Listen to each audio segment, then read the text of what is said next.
Hello and welcome to another edition of Senior Soundings. I'm your host, Jerry LePage, and it's wonderful to have you along. Our guest today is Mike Kennedy, who may be a familiar face to many of our viewers. Mike, as a professional, is a reverse mortgage specialist, and he has appeared on Senior Soundings a couple of times to talk about reverse mortgages. But today we have Mike on to talk about a special event that took place this past autumn down in Washington, D.C., called the Lone Eagle Honor Flight, correct, Mike? And so we have a few pictures that we can also present to you.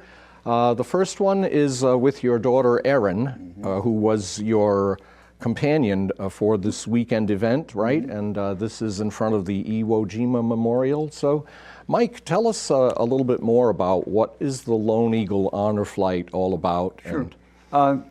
It's sponsored by a major insurance company, and my daughter, part of her responsibility is helping to organize these programs. This is a salute specifically to veterans.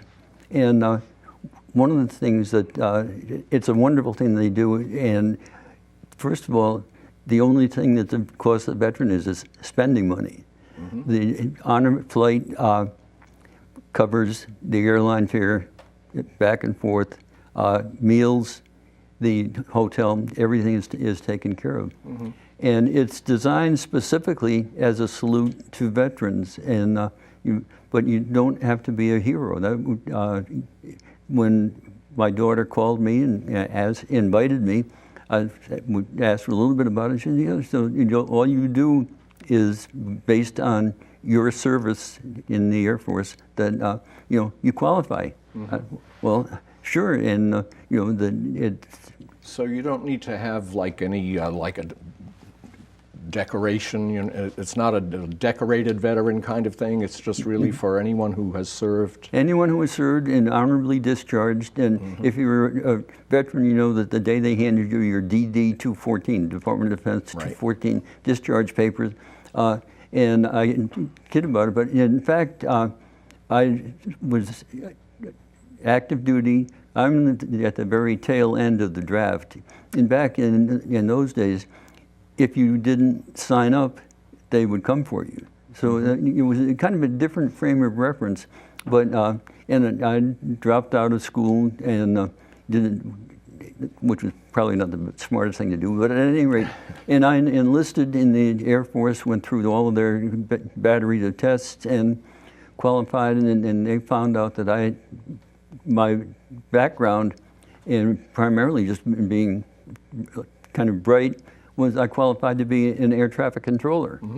So the Air Force taught me to be an air traffic controller, and which was great duty. It was really exciting. It was very fast paced, but that was the idea, to keep those airplanes up in the air or on the ground or where they were supposed to be, and away from each other. And so the Air Force put me through school, 6 months in Mississippi, and then that passed the test and was essentially certified, and I was a trained air traffic controller to go out and then start talking to real, we call it live traffic, and that's what I did for the length of time that I was in the military. Well, our next slide here shows a fairly large, certainly not the whole group of veterans who attended, but they are all wearing the same T-shirt as you. That was kind of the uniform for the weekend, wasn't it? That's exactly. One of the women who organized the program, she got some information, called me to get some information, and she said, "We're going to be sending you a T-shirt." And I said, "Well, I have a T-shirt." And she said, "No, we want you to wear this bright blue T-shirt and have it on all the time that you're at anything that's going on, because we want to be able to keep track of you. We don't want to get separated from it." And so I said, "Okay." So this was the T-shirt that came in the mail, and I still wear it, kind of a knocking around T-shirt. But everything that they did was choreographed. I flew into Baltimore, and then there was a bus there, and my daughter met me there, and they took us to Washington, D.C., put us in a nice hotel, and we checked in, and then the woman who was in charge, for dinner is buffet style here, and the bus leaves at 7 o'clock tomorrow morning. So we'll have breakfast served at 6 o'clock, get on the bus at 7, and you won't be back. And it's like being back in the Air Force again, isn't very, it? very much so. And, it was so organized, and they didn't, they had a little bit of leisure time, but mostly it was, you were seeing the different sites to see in Washington, and they were sites that would particularly appeal to veterans. And and these veterans were getting on and off the bus, and then going and seeing whatever the next one was. Breakfast was there, lunch was a box lunch, and then the final stop was a memorial to women veterans. Oh. And they coordinated, so our buffet lunch, our dinner rather, was served there, and they had a great bookstore and lots of really interesting books. I probably spent $100 or so there, but anyway, it was all organized so well that, so. Well, you mentioned organizing, and our next slide here now, they even organized a group of school children to send cards and letters and the like to the veterans who participated in this. And they had them at the buffet at the end of the day at the Women's Memorial, and they were in large envelopes, and the envelope had handwritten cards from school kids thanking the veterans for their service and that sort of thing. And and they had one for each one, and was different kids. Mine was from kids in Pennsylvania, and which was really neat. And then when I got back, of course, I took it back with me, and I wrote to those kids, not one-on-one, but I wrote to the teacher, Mrs. Jones, and said, thank you for the, and I appreciated it. And, so that's really what it was. It was just a salute to veterans, and a way of saying thank you. And really made me, as proud as I've ever been of being a veteran. Sure, absolutely. Well, moving on to the next slide, here's a picture of you with a friend of yours in front of the Vietnam Memorial.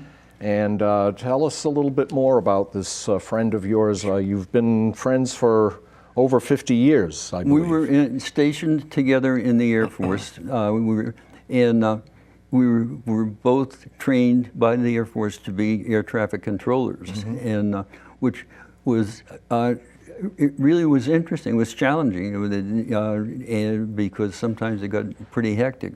But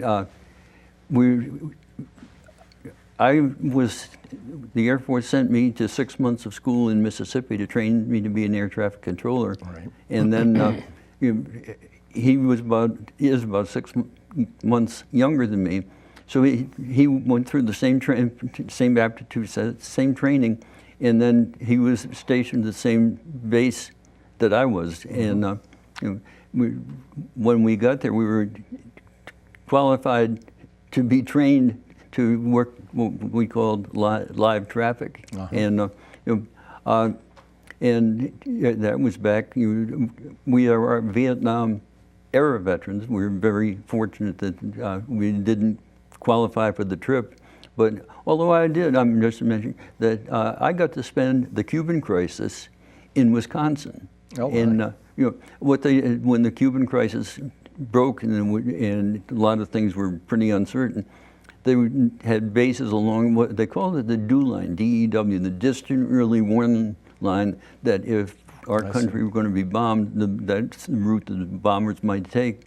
And so they had already had bases in place, but they had to open them up. So they just went through, and if you were young and single, and I got a call and saying that we have a base in Wisconsin. Is there any reason why you can't be gone from 3 to 6 months? And, well, no, someplace new. And so they said, well, here, go to supply, and check out a Parker. That's the only time in the military I was in the front they gave me a Parker, because northern Wisconsin gets pretty cold in the winter. Cold, this yes. was started in October, and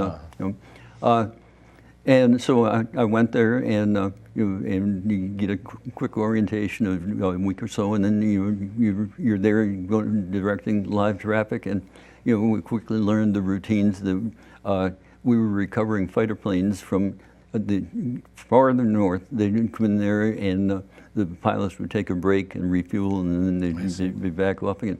And this friend of mine, Ed Wintermeyer, he had the same qualifications, but for whatever reason, they kept him at Chanute in Illinois and through the winter, and then in less than 6 months, the Cuban crisis was over, and so they called me one day and they said, "Okay, you're done. Come back to Chanute, and you'll be back in the same barracks." And but that was another experience of seeing an operation that had almost been mothballed, and all of a sudden they had it back. And everybody was there, and it was a great experience. I learned a lot more, and then when the things settled down a little bit, it was back to Illinois again.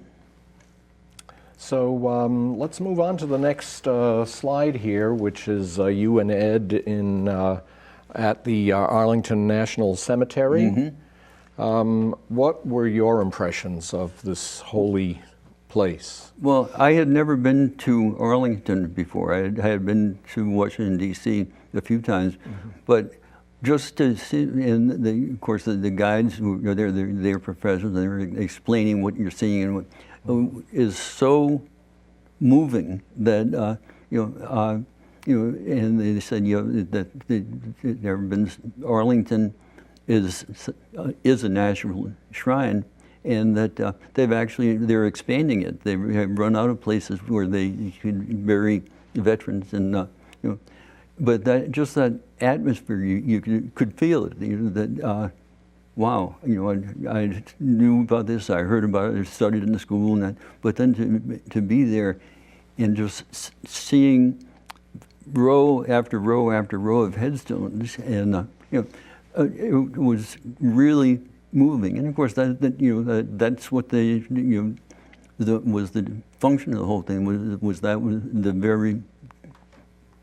the feeling of the memorials, and to be there, it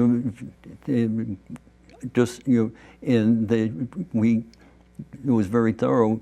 We had enough time we could walk around and that sort of thing. And also it was great I could catch up with my old friend that I probably hadn't seen in 5 years or so, and we go back together that long.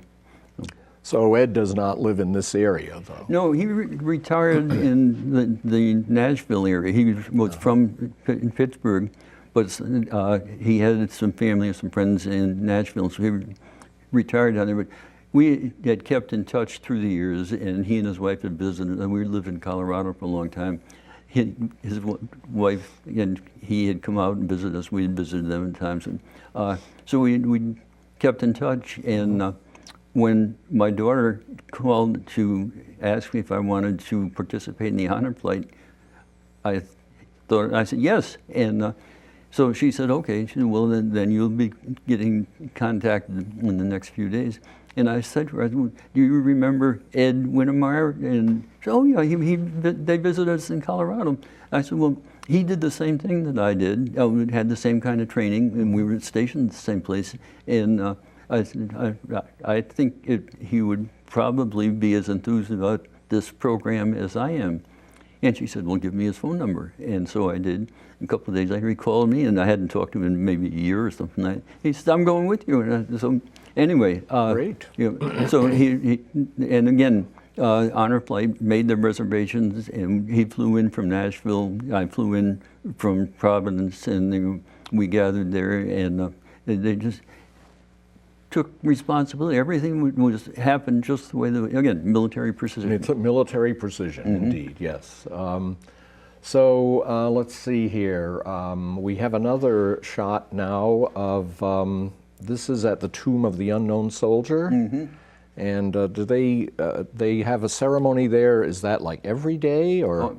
I have the impression that it's every day, mm-hmm. And the ceremony it's the changing of the guard at the tomb of the unknown soldier, and they have 3 or 4 military, and they're in uniforms are so crisp and the shooting. Right. Anyway, and they do that, and it's just I knew of it, and I've probably seen it in a movie or something like that, but to be there and to see it live, and and everything that happens, and these guys are so precise, and there's one soldier that was there, and he's in charge, and essentially counting some cadence, and the others are there, and they're with their weapons on their shoulders, and that kind of thing. Now, the honor guard itself there's a member of each branch of the military, correct, in the honor guard? Mm-hmm. And I didn't hear this officially, but someone said that in order to apply or to be selected, you have to be in a certain range of height and weight and that sort of thing. And these guys, just so precise that and when you look around and one guy is doing something and somebody is doing something else, but then they change or whatever. Again, it was just so well orchestrated. Mm-hmm. Uh-huh. Excellent.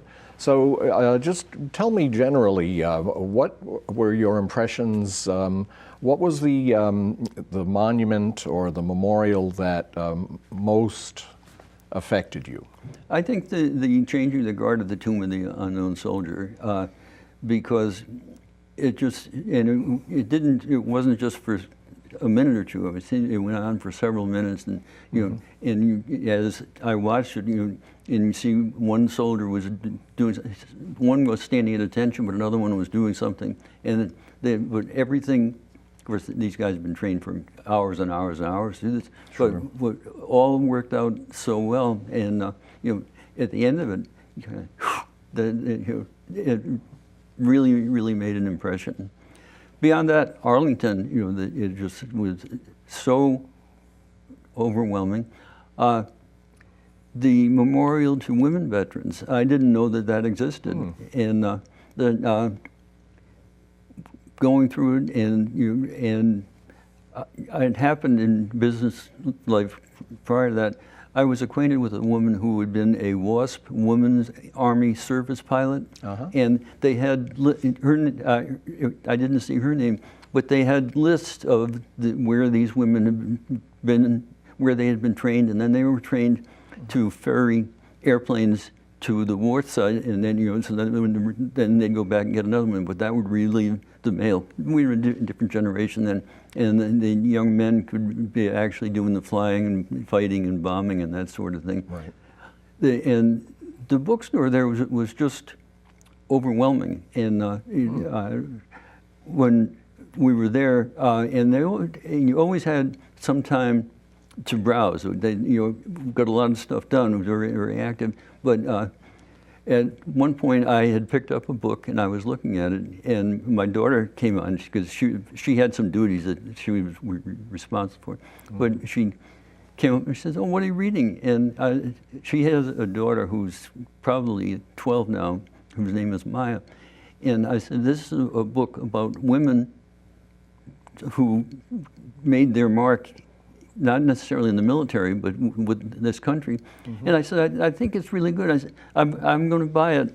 I think you'll want to read it, but I want you to give it to Maya as a gift for me. And she said, "Oh, I'd be happy to do that." She said, "I bought this book, and I think Mom would like it." It was about the first 3 women who went into space, and and those kinds of things. And after we had the dinner, and then they distributed the envelopes with the cards from the kids. But I didn't know that, and it was intended to be a surprise. My grandchildren, I have 3 grandchildren. My grandchildren sent me cards that were in there also, thanking me for my service. So, Very nice, very nice. Well, the last slide I have is with you in front of the Air Force Memorial. And tell us a little bit more about that. When do you know when the Air Force Memorial was actually erected and placed there? No, I should know that. I can tell you that the Air Force became a separate military service in 1947. Right. And that changed a lot of the things. And then it was in the 60s that I was in the Air Force. But the Air Force, it's kind of a glamorous thing, and there's a whole lot of grunt work, and then you pay a lot of dues. But that so impressed me. Again, being in the tower and talking to the different planes and helping them to accomplish what they needed to do, and and then also when we lived in Colorado, we lived about 40 miles away from the Air Force Academy, which that was opened up while I was on active duty, and coincidentally, and but it's right at the foothills of the Rockies, with the mountains literally in the background. And living there, I had an opportunity.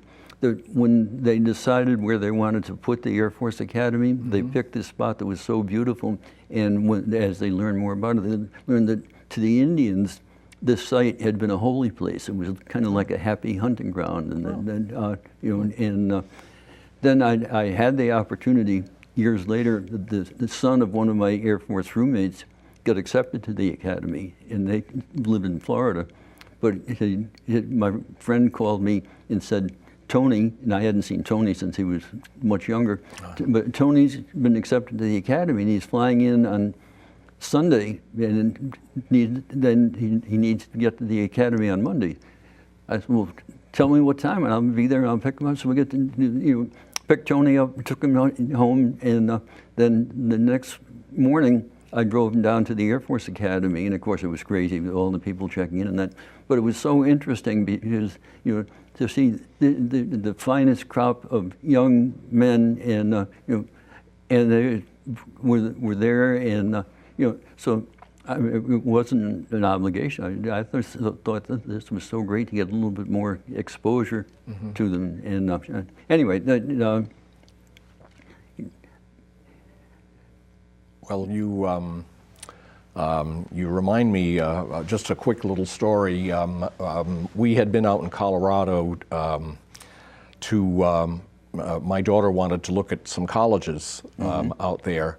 And she was in a program at the time in high school called the High Mountain Institute and Rocky Mountain Semester. And they basically spent a semester in Leadville. And but we did visit some colleges, including Colorado College, which is also in Colorado Springs. And a few months went by. Now she's starting to get letters from acceptance letters and the like. She's on the wait list for Colorado College, and she was brokenhearted. And I could not understand why. My daughter's very stoic for the most part. It turned out that her boyfriend had been appointed to the Air Force Academy, and that's why she wanted to go to Colorado College. Sure. So it explained her heartbrokenness, but she got over it, and they ended up getting married. They've been together for 11 years now. Wow, cool. With 2 sons, my 2 grandsons, and it all worked out very well. But I always was puzzled until I learned that, oh yeah, Steve's going to the Air Force. Now I get it. Sure. But so this honor flight event, does this happen just once a year, or? No, no, and that's a good question. It goes on a regular basis, and there are the 2 or 3 women who orchestrated, and it always, they take veterans who meet the basic requirements to Washington, D.C., and put them in the same thing. They fly in on Friday, and they're there for buffet dinner and briefing. It started 6 o'clock breakfast, and go on and through the day, and then on Sunday there's a bus, which I mentioned, we had a veteran escort on the bus, but in taking veterans back to the flights out of Baltimore to wherever they're going back to home, and they go on a regular basis, and and I did visit with one of the women while I was there, and she said, "Oh yeah," she said, "we're here now, and then we'll have another one coming up in about 6 weeks or so," and so they really do. It was interesting when I was with my daughter and one of her coworkers about telling them about how excited I was, and I really was, and so I turned and I said, "So what do I do now?" And the guy said, "Tell your friends."